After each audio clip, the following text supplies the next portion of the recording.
So what are we doing today here on Spring Hollow Farm? Well, we're going to go down in the woods. We're going to cut down a really, really big cedar tree. We're going to cut an 18-foot section off the bottom of it. And we're going to cut a 10-foot piece and a 7-foot piece, or maybe 8. And we're going to bring them all up here to the sawmill area. The 7 or 8-foot piece is just going to be a post for the sawmill, for the wood shed. The other two are going to be saw logs. The 18-footer, it's going to be to help support the saw. We're going to get this saw put in. We're going to get it put in right where it doesn't move anymore when we put a log on it. We're going to make sure it's straight. We're going to make sure it's level, and we're going to make sure it's permanent. So come with us today and see how we do that. And we're going to work a little bit on getting ourselves a coyote, maybe a bobcat, maybe a fox. We're not really sure. We're still working on that. We came close. We had the coyote come over and he sniffed the trap, but at the last second something spooked him and he turned around and walked away. We're not sure what, but we reset it and rebaited it. It was already set, but we rebaited it, so we got that, and we're setting up for a special treat for that coyote. So come with us and see what that is. And don't forget to give us that thumbs up, subscribe if you haven't, and watch all the way through, because we need those minutes, we need those thumbs, and we need those subs. Make our channel big. Thanks again for watching. And here we go.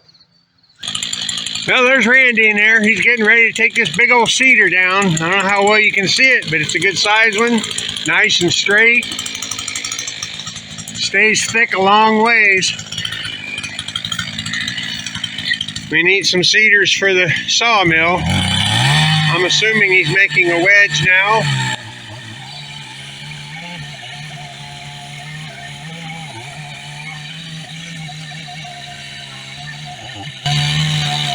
I hope he's making a wedge. It's been a while since we cut a tree down. I hope he's not cutting it from the wrong side or something.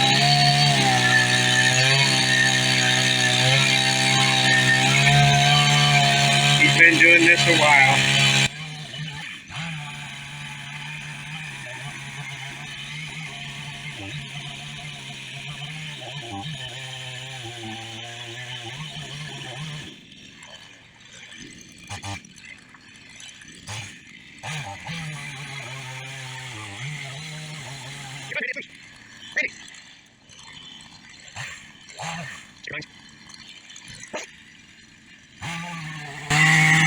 I think he notched it a little too much to this side. It's going to be too close to this oak. I would have put the notch a little farther around that way to get it right dead in the center here. But it's going to land over here instead of over there. In any event, I really need to get the heck out of the way when I hear a crackling and popping sound.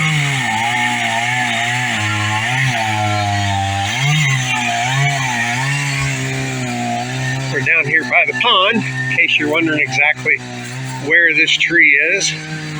There's the bigger pond. There's a house up there. There's the chicken shed. This is the big field with all the rocks in it. I burned it off, load the sticks. Just gonna have to burn it again because I didn't get around to popping the rocks out. But I did spray weed killer around them. Problem is, in the tall weeds, it didn't help much.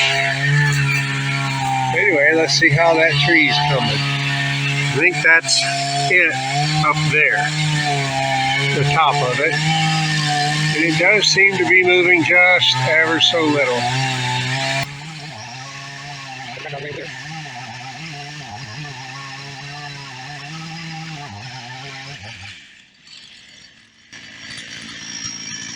Wobbling around a little.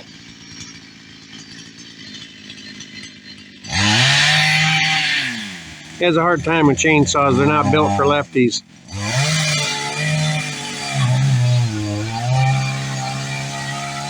I think it's moving.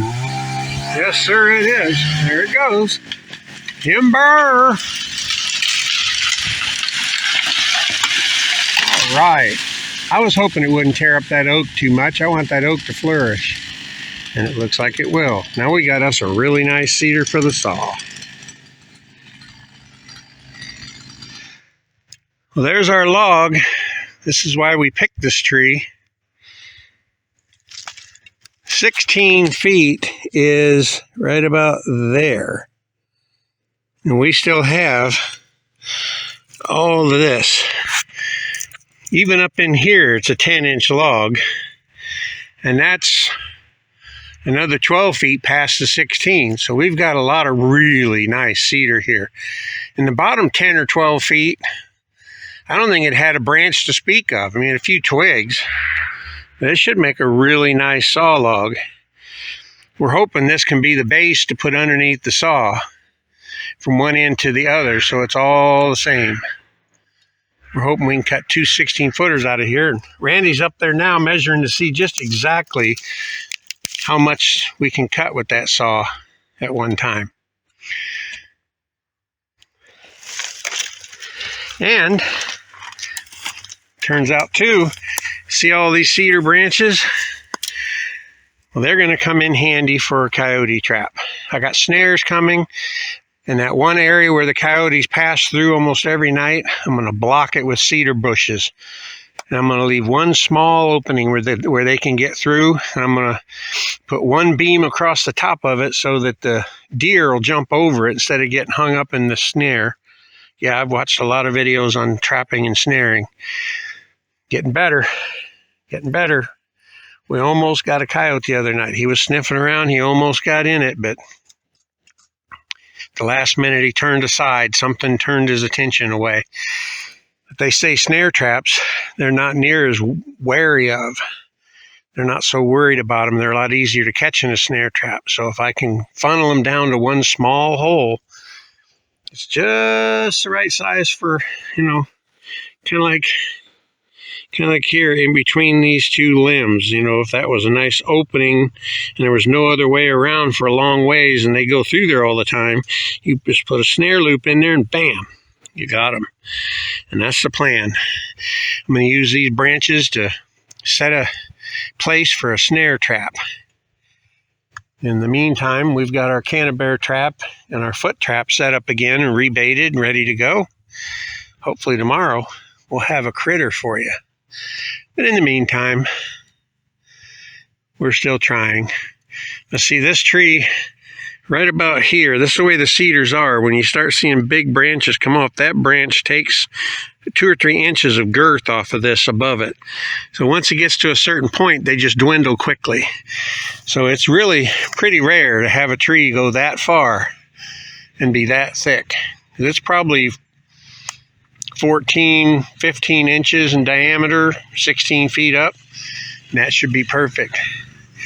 Here comes Randy. He's going to let us know just exactly how long we can cut it and fit it on the sawmill. Well, we square the butt up on the end, we can get 16/6 with a few inches of spare to the mill head. Sounds good. Let's do it. Okay, we're going to take it at about 18 foot. I'm anxious to see exactly what the diameter is at 18 foot.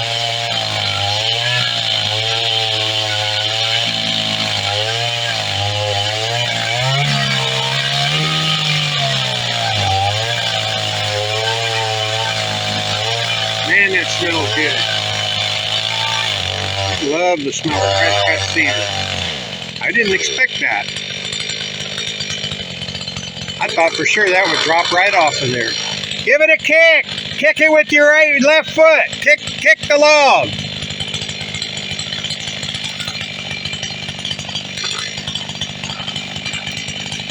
Yeah, it should have fell over.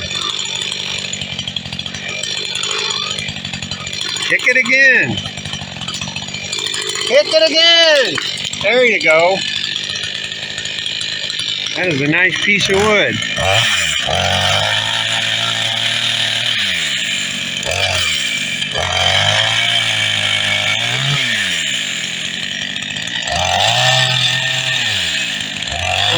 hooked onto the tractor and pull it out here and lift it up, take it up to the sawmill area. First, we're going to clean this end up. And I think we'll take some of this brush back there and get ready to build our snare trap for when the snare traps arrive. Thank y'all for watching. Subscribe if you haven't. We'll make more videos. Sawmill, firewood, chickens. Planning on getting pigs again next year probably. Got all kinds of projects going on here at Spring Holler Farm. We're getting ready for the snare traps. We got a camera right here, aimed right at that hole. We blocked the deer and the coyotes both like to travel back and forth through this spot. This is where they go front to back this way.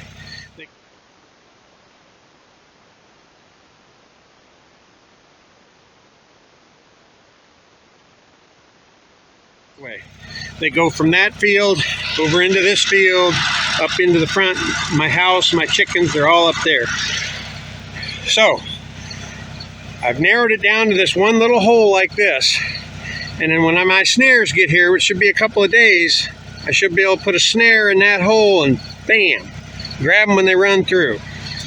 But until the snares come in, there's also got the foot trap right in there. Got a few sticks on top. I hope it still snaps and does a good job, but we rebaited it, reset it. We got a camera over there pointing right at that, which will also tell us if something goes through here. So we got two cameras aimed at this. The point is, like I said, to funnel them, force them to go through that little opening. And then once they get used to going through that opening, I'm going to put a snare trap in there and see what we can't do with that. So that's where we are now. So as you can hear, I got the tractor running back here. We're going to go get them saw logs and take them up to the sawmill, and that'll probably close out today. Once again, thank you so much for watching. Subscribe if you haven't. Tell your friends, share it on your social media. We need all the help we can get. Thanks again. Like a turbine, we got this big old log, buddy. Big old log. It's the longest log we've ever hauled up. Probably not the heaviest, but definitely the longest. I think I could probably get it a little bit more centered weight-wise. It's going. It's going. It's the end of our day, guys. I'm going to take this up by the sawmill, park the tractor, it's beer 30. Thanks again for watching.